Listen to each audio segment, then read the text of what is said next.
Stranger Things 3. I don't know about you. I loved it. I thought it was great. Can't wait for Stranger Things season 4, which I do believe is going to be the final season, although others have said that it could go beyond that to season 5, or as one person in the comments said, season 100. And I'm like, well, that's a, that for one, the kids ain't going to last that long. And two, think about the emotional and mental scarring that core cast of characters is going to be going through trying to get these things out there. But as long as the writing's good and the stories hold up and that 80s nostalgia is just so good, you're going to be absolutely fine. But one of the things that people are always curious about when it comes to these kind of shows, especially in the wake of the fallout over the cancellation of Daredevil and Luke Cage and Iron Fist and Jessica Jones and the Punisher and the Defenders, what about the numbers? Well, Netflix is notorious for not giving you that information, at least not directly. There are people out there that do take, they kind of gauge social media to figure out whether or not people are talking about it. They predominantly use Twitter, which is like the stupidest metric on the planet, but they find a way to argue its validity, even though it's general BS. But anyway, this is what they're saying when it comes to Stranger Things and its viewership. According to TV Line here, Stranger Things Season 3 has scared 40 million viewers.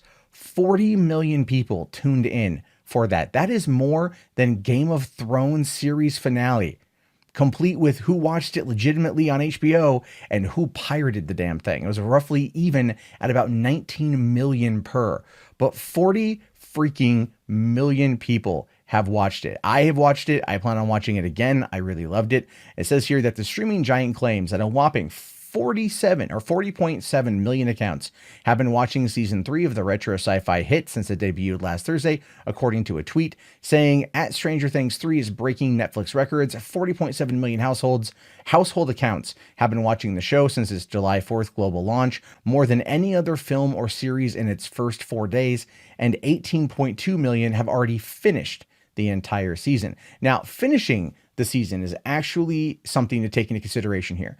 A lot of times, and this happens in video games quite a bit, where developers, they put in the achievements, right? And the achievements can tell you how far, the developers can look to see about how many people are actually finishing the damn game. In many cases, not as many as you might think. In fact, it's actually a big problem for developers because they realize at this point that people just aren't finishing it. And that actually means the same thing when it comes to shows like Stranger Things.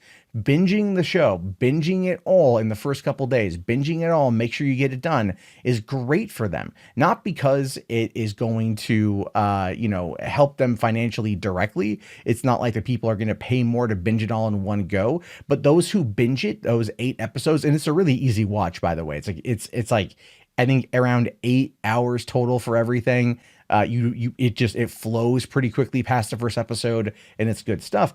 But what that means is that those are the dedicated people, and those dedicated people are the ones that are going to be telling their friends and family about it and getting people to sign up to watch it. That's where Netflix is right now when it comes to the type of content that they want to make. They want content that brings people in.